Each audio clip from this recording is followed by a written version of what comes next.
to measure my waist to hip ratio, I'm gonna measure the smallest part of my waist.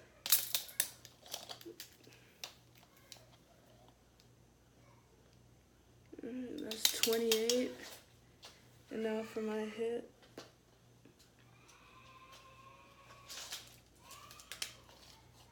The widest part of my hip.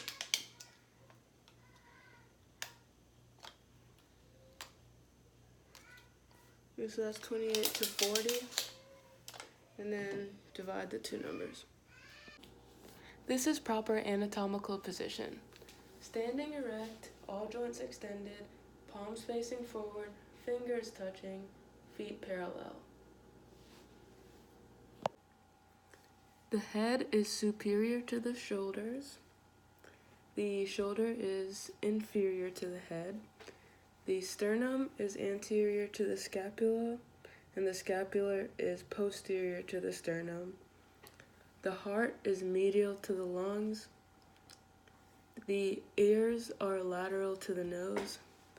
The elbow is proximal to the wrist, and your fingers are distal to the elbow.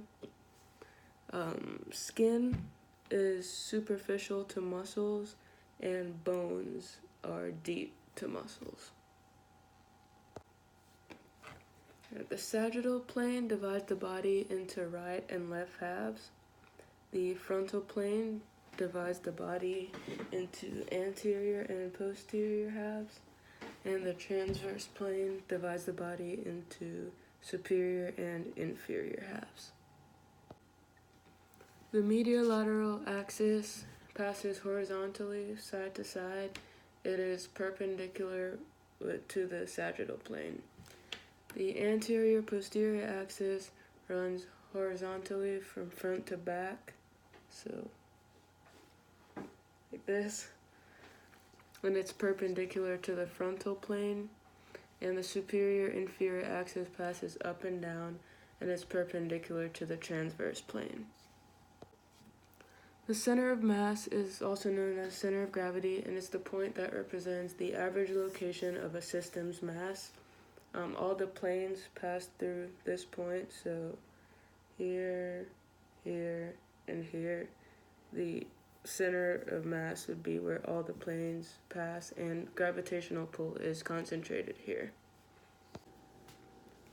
Motions in the sagittal plane includes flexion, so this or this, extension, and hyperextension. It also includes plantar flexion and dorsiflexion. So the frontal plane runs like this. It divides the body into anterior and posterior sections.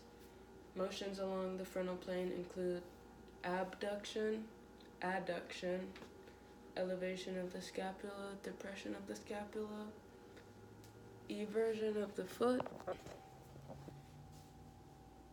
so that, inversion,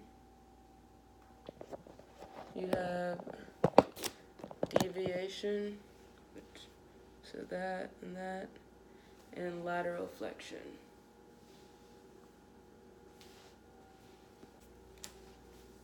Alright, the transverse plane is this right here, and it divides the body into superior and inferior portions. And the motions in this plane include rotation to the left, rotation to the right, internal rotation, external rotation, protraction, retraction, and pronation, supination. It's possible to have movement in multiple planes. This includes circumduction, which is this. It involves flexion, extension, abduction, and adduction. Pronation of the ankle, which requires dorsiflexion, forefoot abduction, and subtalar eversion, so that, and supination of the ankle, which involves plantar flexion, forefoot adduction, and subtalar inversion. A closed skill is performed under standard environmental conditions. For example, taking a penalty kick in soccer, the ball is always going to be the same size and the goal is always going to be the same size and it's going to stay the same.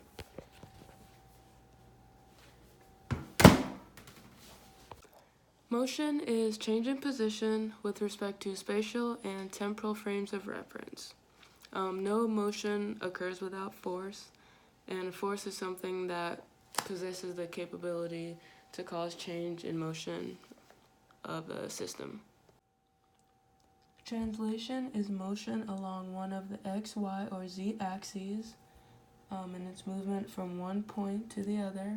It's where all points of the system move at the same time in the same direction with respect to the defined reference frame. This can either happen in a rectilinear translation, which is a straight line, or a curvilinear translation, which is a curved line. Rotation occurs when the system is restricted to move around a fixed axis, therefore a circular path, also called angular motion. So here the pen is rotating on a fixed axis. General motion is a combination of translation and rotation, and most human motion is general motion. A discrete skill is a movement with a definite beginning and endpoint, such as long jump. A continuous skill is the cycle of motion performed repeatedly with no well-defined beginning or endpoint, such as walking or running.